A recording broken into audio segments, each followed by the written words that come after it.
இவளவா என்னை நடத்தும் தகப்பனை நான் விட்டு எங்கே செல்லுவேன்?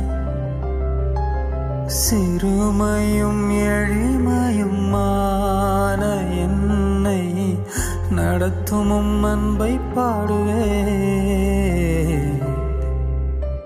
நாமம் சொல்லி பாடுவேன்.